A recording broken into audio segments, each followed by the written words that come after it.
Hi, my name is Lily, and today I'll be talking about traditional Russian cuisine. Imagine walking into a warm kitchen while snow falls outside. The table is crowded with small dumplings, dark bread, and bowls of bright red soups. Someone keeps telling you to eat more even though you're already full. In Russia, this isn't unusual. Food is one of the strongest ways people show care and connection. Today I will inform you about modern Russian food culture by exploring traditional dishes, dining customs, and the cultural meaning behind Russian meals. For this speech, I researched Russian cultural guides, culinary sources, and academic material to understand how food functions in everyday life today.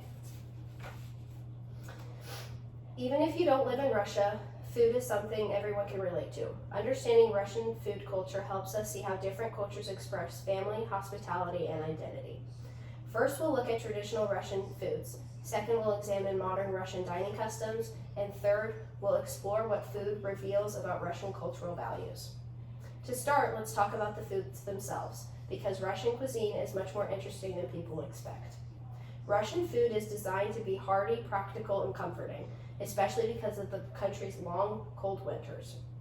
Russian cuisine is defined as a style of cooking that emphasizes filling ingredients like meat, potatoes, cabbage, and bread, often prepared in ways that preserve good through harsh winters.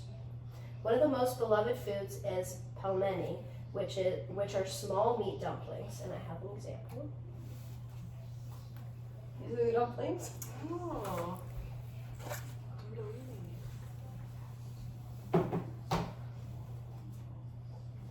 According to Wonder Russia, pelmeni are thin dough pockets filled with minced meat and traditionally boiled and served with sour cream or butter.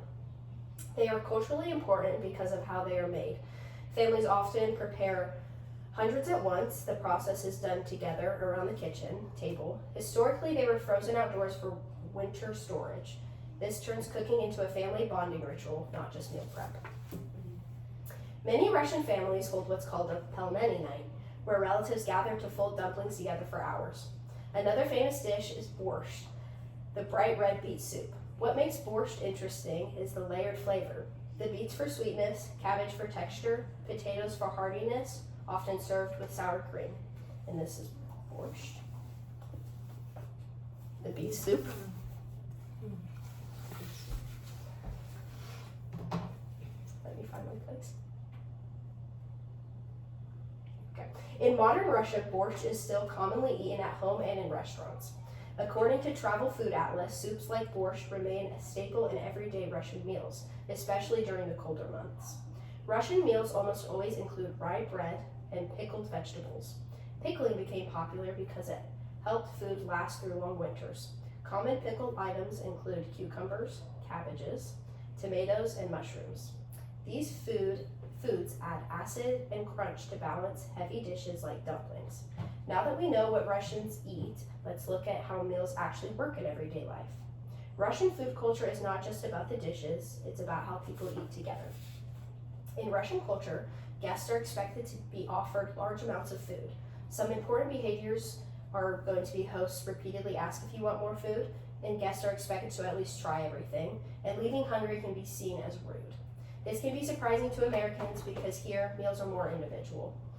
A traditional Russian meal often follows this pattern: the soup, the main dish, and then tea. Bread is usually on the table the entire time. In modern urban Russia, meals have become more global, but this basic structure still influences home cooking. Tea is extremely important in Russian households. Black tea is often served after meals, sometimes with jam, honey, or sweets. Tea time is less about getting some caffeine and more about slowing down, talking, and spending time with each other. Beyond the food itself, these traditions reveal something deeper about Russian culture. Russian cuisine reflects the country's history, climate, and social values. Because of the long winters, Russian cuisine developed to be filling, preservable, and warm. Historically, many Russian dishes were designed to store well through winter, which is why pickling and freezing became so common, according to the journal Adventure. This shows how environment shapes culture. Meals in Russia are strongly social. Pelmeni making, large tables, and constant tea drinking all reinforce group connection. You can think of Russian meals almost like extended family events rather than a quick refueling of the body. Today, especially in cities like Moscow and St. Petersburg, international foods are common, fast food chains are obviously present, and restaurants are modern. However, traditional comfort foods still hold emotional importance, especially in the household. Today we explore traditional Russian foods, modern dining customs, and the cultural meaning behind Russian meals. Understanding food culture helps us see that something as simple as dumplings or tea can reveal how a society values family, survival, and hospitality. Understanding Russian food traditions reminds us that everyday routines, like sharing a meal, can carry deep cultural reasoning. Wow.